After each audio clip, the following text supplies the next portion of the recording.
Shalom, selamat pagi Bapak Ibu Saudara, rekan-rekan yang saya kasihi di dalam Yesus Kristus. Kembali berjumpa dengan saya di pagi hari ini melalui program Motivasi Pagi. Firman Tuhan yang hendak saya bagikan pada kita semua pada saat ini terambil di dalam kitab Mazmur pasal 14 ayat yang ketiga. Dalam terjemahan baru yang kedua berbunyi demikian: mereka semua telah menyeleweng, semuanya telah bejat, tidak ada yang berbuat baik, seorang pun tidak. Amin. Bapak, Ibu, Saudara yang dikasihi oleh Tuhan Yesus Kristus, nats firman Tuhan pada pagi hari ini mencerminkan keyakinan bahwa manusia pada dasarnya cenderung menuju kejahatan dan kesalahan, sehingga tidak ada yang benar-benar suci di hadapan Tuhan. Ada beberapa latar belakang teologis dan filosofis yang dapat menjelaskan mengapa pemazmur menulis seperti ini. Yang pertama adalah pemahaman tentang dosa manusia. Dalam tradisi keagamaan Kristen dan Yahudi, konsep dosa adalah bahwa manusia dilahirkan dengan nafsu dosa atau kecenderungan untuk melakukan hal-hal yang bertentangan dengan kehendak Tuhan. Oleh karena itu, pemazmur mungkin mengekspresikan keyakinan bahwa semua manusia tanpa terkecuali cenderung berbuat dosa. Yang kedua adalah pengalaman pribadi atau sosial. Pemazmur mungkin mengamati atau mengalami sendiri kejahatan dan kecurangan yang dilakukan oleh manusia di sekitarnya. Dalam konteks sosial atau politik pada zamannya, pemazmur mungkin melihat banyaknya tindakan tidak adil, kejahatan, dan kesalahan yang dilakukan oleh manusia. Ketiga, pengakuan akan kebutuhan akan kasih karunia Tuhan. Saudara-saudara terkasih, dengan mengakui bahwa semua manusia cenderung berbuat jahat, pemazmur mungkin ingin menekankan perlunya belas kasihan dan pengampunan dari Tuhan.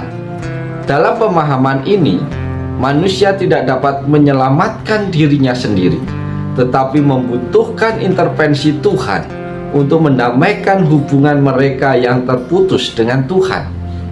Bapak Ibu yang diberkati Tuhan, dengan demikian ayat tersebut mencerminkan pandangan teologis dan filosofis tentang sifat manusia dan hubungan dengan Tuhan. Hal ini juga dapat menjadi pengingat bagi manusia akan keterbatasan dan kebutuhan akan pertolongan ilahi dalam mengatasi dosa dan kejahatan. Saudara-saudara terkasih, lewat bagian firman Tuhan pada pagi hari ini, ada beberapa hal yang perlu kita renungkan bersama pada saat ini. Yang pertama adalah tentang kejahatan manusia. Pernyataan ini mengingatkan kepada kita akan kenyataan bahwa manusia tidak sempurna dan rentan terhadap kesalahan dan kejahatan. Tidak ada manusia yang sempurna. Ini bisa menjadi pengingat bagi kita semua untuk selalu memeriksa dan memperbaiki diri, mengoreksi diri terus-menerus, serta untuk tidak mengabaikan keadilan dan integritas dalam tindakan dan interaksi kita dengan sesama. Yang kedua yang perlu kita renungkan adalah perlunya introspeksi diri. Saudara-saudara terkasih, ayat ini mengajak kepada kita untuk melakukan introspeksi diri. Meskipun kita mungkin tidak secara langsung terlibat dalam tindakan kejahatan yang ekstrim, kita masih harus mengakui kelemahan dan kecenderungan kita menuju kesalahan. Dengan menyadari hal ini, kita dapat lebih jujur dengan diri sendiri dan berusaha untuk menjadi lebih baik dalam hal moral dan etika. Hal yang ketiga yang perlu kita renungkan di pagi hari ini adalah perlunya kasih karunia dan pengampunan Tuhan. Bapak Ibu yang diberkati Tuhan, ayat firman Tuhan pada pagi hari ini menyoroti kebutuhan akan kasih karunia dan pengampunan Tuhan. Meskipun manusia cenderung melakukan kesalahan, Tuhan tetap memiliki belas kasihan yang tak terbatas dan bersedia memberi pengampunan kepada mereka yang memintanya dengan sungguh-sungguh. Ini mengingatkan kepada kita semua di pagi hari ini bahwa tidak ada dosa yang terlalu besar bagi Tuhan untuk mengampuni jika kita bertobat dengan tulus dan penuh kesungguhan.